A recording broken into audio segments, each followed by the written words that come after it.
I'm Ann Dart. I'm Tracy Stormy. And I'm Kathy Knight. And together we are It Was a Dark and Stormy Book Club, a podcast for mystery lovers. Welcome.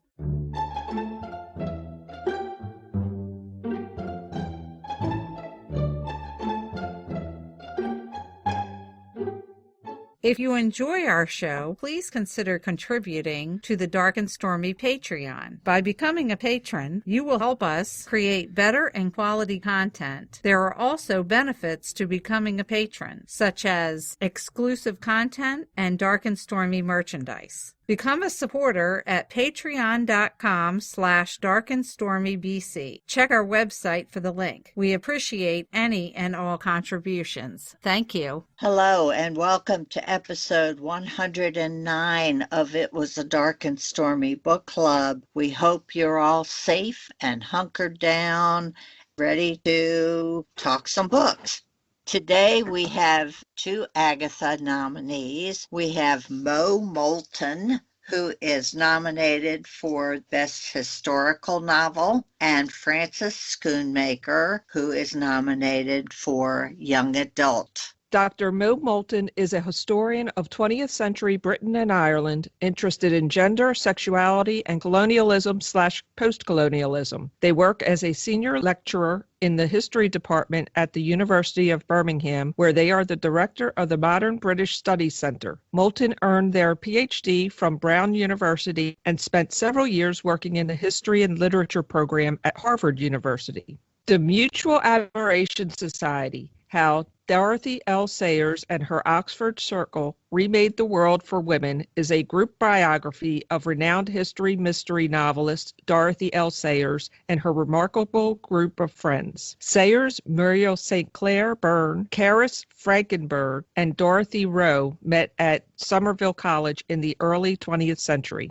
Dubbing themselves the Mutual Admiration Society, Sayers and her classmates remained lifelong friends and collaborators as they fought for a truly democratic culture that acknowledged their equal humanity. A celebration of feminism and female friendship, the Mutual Admiration Society offers crucial insight into Dorothy L. Sayers and her world. We would like to welcome Moulton to the program. She is an Agatha nominee for her nonfiction book, The Mutual Admiration Society, How Dorothy L. Sayers and Her Oxford Circle Remade the World for Women. Welcome, Mo. Thank you. What drew you to look at Dorothy L. Sayers and her Mutual Admiration Society as your topic to write about? It was as a result of reading Dorothy L. Sayers' 1935 novel, Gaudy Night, which was recommended to me by a friend. I read it thinking it would just sort of have a nice, relaxing read. It's set in the fictionalized version of the women's college that Dorothy L. Sayers actually went to, Somerville College. As I was reading it, I was really taken with the kind of community of women that she's describing. It felt just very vivid and real and moving to me. So I wanted to find out more about her female friendships and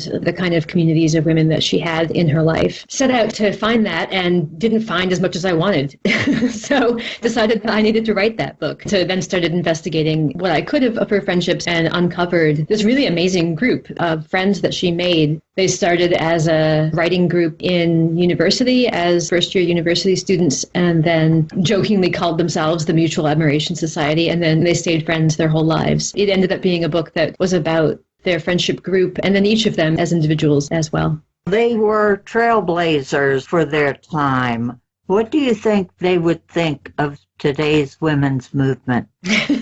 I imagine each of them would think different things. They certainly didn't all think alike, but I think they'd be into it in a lot of ways. One thing that struck me about all of the members of the Mutual Admiration Society, including Dorothy L. Sayers, is how much they were into the new and the modern. They liked old things. They were interested in Shakespeare and tradition and history, but they also were excited about modernity. There's a really funny series of letters between Dorothy L. Sayers and an ex-lover at that point, John Cornos, and he's complaining about newfangled contraptions in the modern world. And she says, fine, you can ride a horse if you want, but for me, I'm excited about motorcycles. Yeah, I think if they could be alive today, they'd be really curious about how feminism has changed, how the position of women has changed in society. They'd probably be frustrated at some of the things that haven't changed, to be honest. Very true. As we all are. Do you know what drew Dorothy to write mysteries? I guess there's a few different ways to answer that. She really wanted to be a writer and was interested in writing for publication and had published some volumes of poetry and was trying to write screenplays. She wanted to figure out how to write something that would actually sell copies, and she wanted to be an independent woman who could pay her own way and not have to rely on her parents for money. So one answer is she wrote mysteries because she noticed that they were selling. And I want to start with that because I think that she took writing as a business really seriously.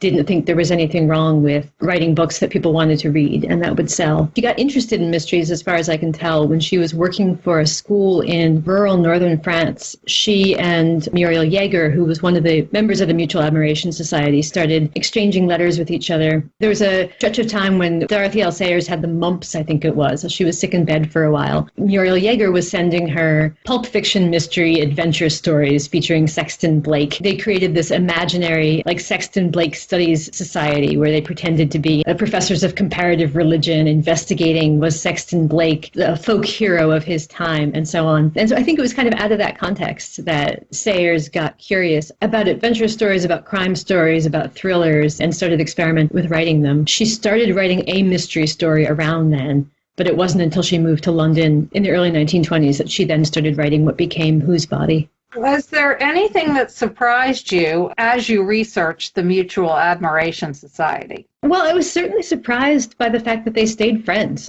Just making a close circle of friends that you're really, really tight with as a university student isn't that surprising. It's something that a lot of people experience, and not a lot of people then drift apart, even if they retain affection for their university friends. But I think that the intensity of the intellectual exchange that endured for this group, and it wasn't constant. There were certainly stretches of time where some of them were closer than others. There were periods when they weren't as close, but they really stayed in a serious way, emotional and intellectual conversation with each other. When I started research, I think I wasn't prepared for the depth to which that was true. Just these long, long letters in Sayers' archives, discussing ideas, discussing drafts of things, exchanging drafts, arguing about things, gossiping, for all of them up until the end of their lives. That's wonderful. I've read that Dorothy L. Sayers developed Lord Peter Wimsey as a male version of herself. Do you think Harriet Vane was based on one of the other members of the Mutual Admiration Society? I have so much to say about this. You're going to have to cut me off if I say too much. First of all, I think that that's right, that Wimsey is kind of a fantasy version of Sayers herself. His habit of quoting things, his interest in the finer things in life, his curiosity about where the drains go, about the details of life. I think all those things are a version of Sayers herself. I think Harriet Vane is also a version of Dorothy L. Sayers. I think the fact that her last name is Vane is a joke about that she sort of inserted a detective novelist into her own detective novels. And isn't that a bit of a vain thing to do? So I think that they're both aspects of her in some sense. And Strong Poison, which is the novel where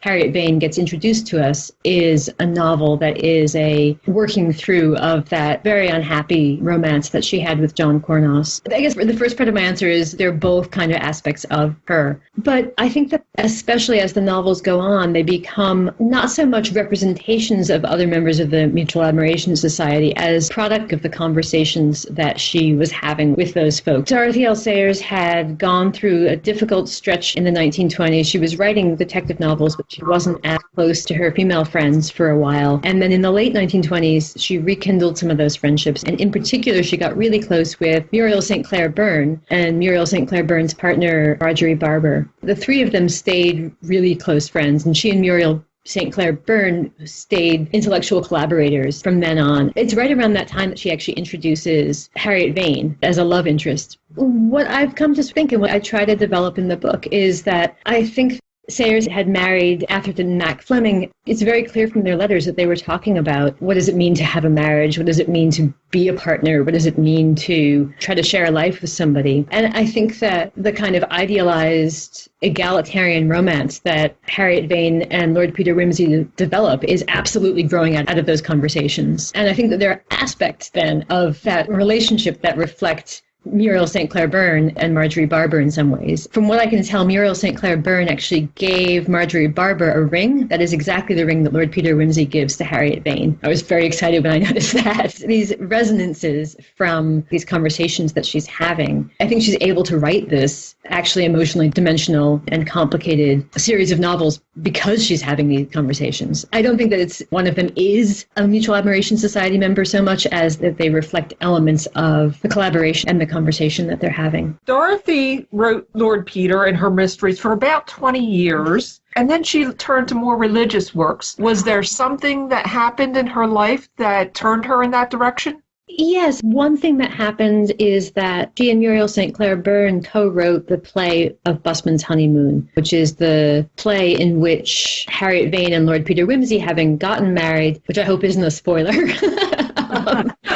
are on their honeymoon. And so they wrote it as a play. That play did really well financially. I think that it's probably surprising in 2020 to realize this, but a successful detective play could make a lot more money than even a really well-selling detective novel. People spent a lot of money going to the theater in those days. So Busman's Honeymoon earned them a good amount of income, and I think that that prompted both Muriel St. Clair Byrne and Dorothy L. Sayers to reflect on, if I have a little bit more financial stability, what would I actually like to be doing with my time? What feels important to write? And so I think for Sayers, it was a moment where she could turn back to some themes and some questions that she'd been interested in ever since she was a university student. Her early poems are very religious and are really engaged with questions of theology and philosophy and that sort of realm of questioning. She saw it as a way to do something new and different, to return to some of the questions that she'd been curious about for a long time. I think she also got bored with writing mystery novels. She has kind of a restless intellect. So I think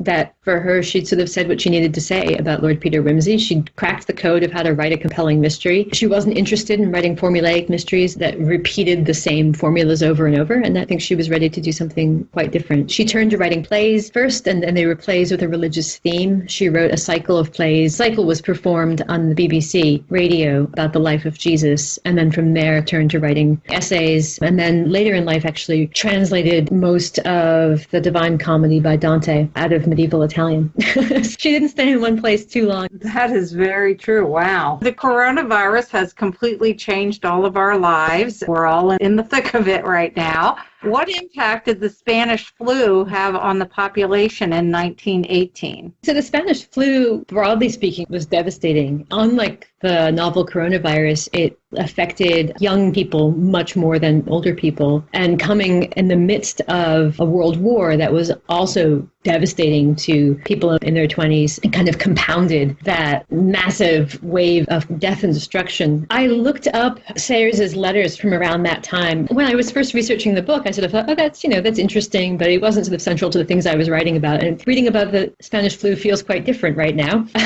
So I'm sorry to say that she didn't socially distance as much as she probably should have. What I found was in 1918, she was living in Oxford. She'd finished university. She'd gone and worked as a teacher in Hull for a while. And then she didn't really like teaching, so she'd gotten a job working for Basil Blackwell's booksellers back in Oxford. And she was living there, socializing a lot, and having a pretty good time of it, I think. She writes to Muriel Yeager in October of 1918, Oxford is to be socially regenerated as soon as term begins. And of course, that wasn't necessarily such a good idea, but she did still have a party in early October. She said, because of the flu, the social regeneration of Oxford is not proceeding, owing to the scourge, as she calls it, but we had a very pleasant, quiet party on All Hallows Eve and told ghost tales. So that was on October 6th that she says that. Then she actually got the flu, so there were no letters to anybody for a while. And then at the end of October, she says she's recovered from the flu. The classic Dorothy L. Sayers style, she says, curse this flu. It's knocked my first party on the head, upset everyone's business, and killed a lot of inoffensive people. My dentist has been struck down in the midst of killing a nerve of mine. I don't know if he's dead or alive. The dentist, I mean. The nerve's alive, all right. Striking a little bit of a flippant tone there. Probably should have been canceling all of the parties, frankly. I think all of the members of the Mutual Admiration Society were deeply affected by World War I and referred to the losses of that period throughout their lives. In retrospect, I didn't find them referring that much to specifically the losses of the Spanish flu, but I suspect that it was maybe conflated with World War I in terms of the larger impacts. Are you working on any new books? I know there's no events going on right now. Nothing definite as of yet. Wrapping up some articles and things. This year is the 100th anniversary of Oxford University giving degrees to women. October of 1920, Dorothy L. Sayers and other members of the MAS went to Oxford and actually were able to receive degrees.